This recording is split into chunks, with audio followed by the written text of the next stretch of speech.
जो शत बार पाठ कर जेई छूटहि बंद महाज होई। दोस्तों श्री हनुमान चालीसा में साफ आप लिखा है जो व्यक्ति 100 बार पाठ करता है तो वो श्री हनुमान चालीसा सिद्ध हो जाती है। दोस्तों व्यक्ति को चाहिए कि अगर हनुमान चालीसा का पाठ करते हैं तो शुद्ध उच्चारण के साथ शुद्ध मन के साथ करना चाहिए। दोस्तों आइए जानते हैं कुछ ऐसे लक्षण अगर श्री हनुमान चालीसा जी सिद्ध हो जाती हैं तो व्यक्ति के अंदर कौन कौन से लक्षण आ जाते हैं, व्यक्ति के साथ क्या घटनाएं घटने लगती हैं। दोस्तों मेजर टिप्स सिंघम चैनल में आपका स्वागत है। आपको जानकारी अच्छी लगे तो वीडियो को शेयर करिएगा और चैनल को सब्सक्राइब करिएगा। दोस्तों श्री हनुमान चालीसा इस कलयुग में श्री हनुमान जी को प्राप्त करने का सिद्ध मंत्र भी है, सिद्ध ग्रंथ भी है और सिद्ध पंथ भी है।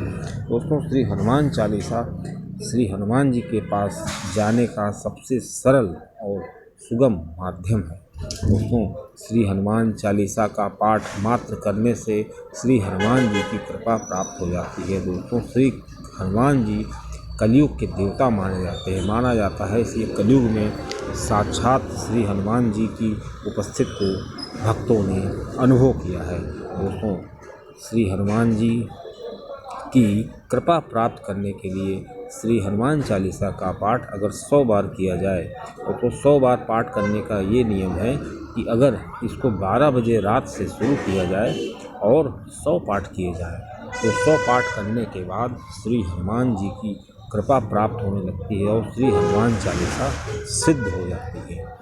दोस्तों अगर इसके साथ में हमको किस तरह पाठ करना चाहिए इसके लिए मैंने अलग वीडियो बनाई है, लेकिन फिर भी आपको संक्षेप में बता दें कि इसके लिए हमें लाल आसन और जल और दीपक वगैरह जो जलाना हो चाहिए और हो सके तो एक साथ पाठ करना चाहिए। इससे व्यक्ति को काफ़ी अच्छे परिणाम मिलते हैं। मंगलवार से शुरू कर सकते हैं, मंगलवार या शनिवार को ऐसा कर सकते हैं। अगर जेठ में ये किया जाए तो काफ़ी शुभ होता है। अब दोस्तों जो व्यक्ति होते हैं जिनको श्री हनुमान चालीसा का डेली वो पाठ करते हैं, श्री हनुमान जी से प्रेम करते हैं, मंदिर जाते हैं, तो बहुत से लोग ऐसे होते हैं जिनके अंदर ये गुण आ जाता है कि वो श्री हनुमान चालीसा जी सिद्ध हो जाती है। अब दोस्तों ये प्रश्न उठता है कि जिस व्यक्ति को श्री हनुमान चालीसा सिद्ध हो जाती है लेकिन ऐसे भक्त जो होते हैं उनको इस चीज़ में कोई इंटरेस्ट नहीं रहता है कि वो सिद्ध है तो इसका पता लगाएं।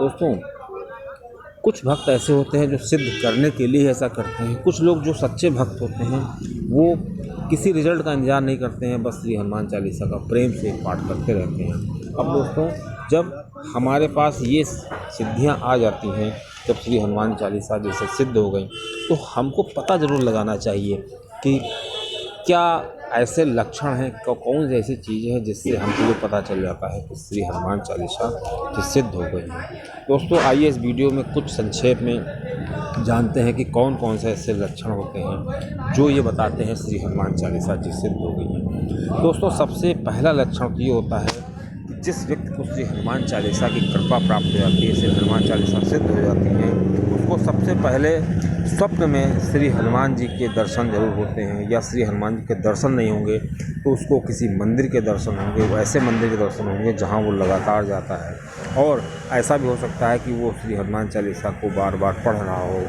बोल रहा हो। दोस्तों अगर ऐसे लक्षण किसी भक्त को दिखाई देते हैं तो व्यक्ति को समझ लेना चाहिए उसको श्री हनुमान चालीसा की सिद्धि प्राप्त हो चुकी है। अब दोस्तों आइए दूसरा लक्षण जानते हैं। दोस्तों ऐसा होता है जिस व्यक्ति को श्री हनुमान चालीसा की सिद्धि प्राप्त हो जाती है उसका एक सबसे बड़ा गुण ये होता है कि उसको श्री हनुमान जी के जो दास होते हैं उनके दर्शन होने लगते हैं। अब दोस्तों आपको संक्षेप में बताते हैं कि श्री हनुमान जी कितने प्रकार से सिद्ध किए जाते हैं। दोस्तों एक होते हैं दास हनुमान, जिसकी पूजा अक्सर गृहस्थों में की जाती है और दास हनुमान जी की सिद्धि बहुत जल्दी प्राप्त हो जाती है। दोस्तों एक होते हैं पंचमुखी हनुमान। श्री पंचमुखी हनुमान जी ने अपना जो रूप रखा था हिरावण को मारने के लिए, क्योंकि 5 दिशाओं में दीपक को बुझाना था तभी इसका वध हो सकता था, तब श्री हनुमान जी ने पंचमुखी रूप धारण कर किया था। दोस्तों ये श्री हनुमान जी का रौद्र रूप है। दोस्तों एक तीसरा और रूप है श्री हनुमान जी का जो 11 मुखी हनुमान है। दोस्तों ये श्री शिव जी का रूप माना जाता है, ये बहुत ही भयंकर रूप है। दोस्तों इसकी सिद्धि बहुत बिरले ही कर पाते हैं।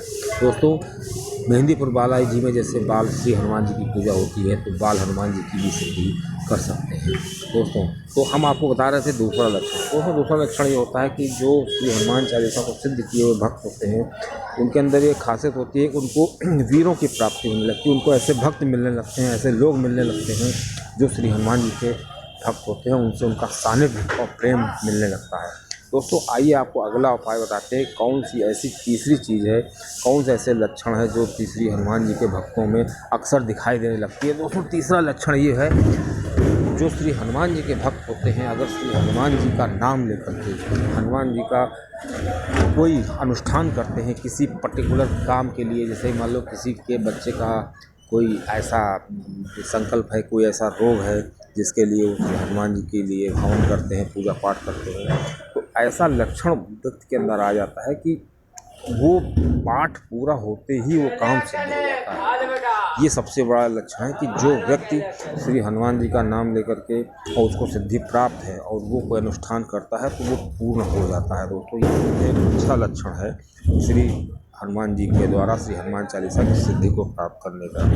दोस्तों अगला लक्षण ये है कि जो श्री हनुमान जी के जो भक्त होते हैं उनके मुंह से अगर कोई ऐसी चीज़ निकल जाती है किसी के लिए गुस्से में या उससे कुछ भी निकल जाता है तो वो चीज़ पूर्ण हो जाती है। दोस्तों ये सबसे बड़ा लक्षण है, इसलिए जो हनुमान जी के भक्त होते हैं जिनको श्री हनुमान चालीसा सिद्ध हो जाती है उनके अंदर ये सबसे ज़्यादा अच्छा गुण आ जाता है। दोस्तों अगला लक्षण ये है कि जो श्री हनुमान जी के भक्त होते हैं वो निडर होते हैं और उनके अंदर किसी के लिए कोई भी द्वेष नहीं होता है, किसी से कोई ज़्यादा मतलब नहीं रखते हैं और उनकी सबसे खास बात होती है वो बीमार कभी नहीं पड़ते, क्योंकि हनुमान चालीसा को सिद्ध कर लेते हैं। उनके अंदर सबसे बड़ा लक्षण होता है उनके अंदर कोई भी बीमारी कोई भी निरोग रहते हैं। और एक और बात है, अगर किसी रोगी व्यक्ति के पास वो बैठ जाए अचानक, मान लो किसी ने जहर खा लिया है, सांप काट लिया है या इस तरह की कोई बाधा वाला व्यक्ति है उसके पास वो व्यक्ति चला जाए जिसके अंदर श्री हनुमान जी की सिद्धि प्राप्त हो चुकी है तो उस व्यक्ति को आराम मिलने लगता है और उस व्यक्ति को जो पीड़ित है उसको लगता है कि इस व्यक्ति के आने से मुझे बहुत आराम मिला है और ये यहाँ से ना जाए। आइए दोस्तों आपको बताते हैं इसका श्री हनुमान जी की जो हनुमान चालीसा है उसको सिद्ध करने के से जो लक्षण प्राप्त होते हैं उसमें सबसे बड़ा लक्षण ये है कि जो व्यक्ति होता है उसके अंदर आत्मबल बहुत बढ़ जाता है और उसका आध्यात्म में बहुत मन लगने लगता है और स्वप्न में उसको अगर कोई बहुत बड़ी हनुमान जी की मूर्ति दिखाई दे या हनुमान जी का कोई आभास हो तो दोस्तों ऐसे में व्यक्ति को समझ जाना चाहिए कि श्री हनुमान चालीसा सिद्ध हो चुकी है। अब दोस्तों आइए आपको हम अगला लक्षण बताते हैं जो बहुत ही कम लोगों में होता है। दोस्तों जिस व्यक्ति को जिस भक्त को श्री हनुमान चालीसा अंदर ये होता है कि जिस दिन वो श्री हनुमान चालीसा का पाठ नहीं कर पाता है या कहीं बाहर गया हुआ है तो उसके मन में वो अपने आप चलने लगता है, बिना बोले चलने लगता है। दोस्तों ऐसा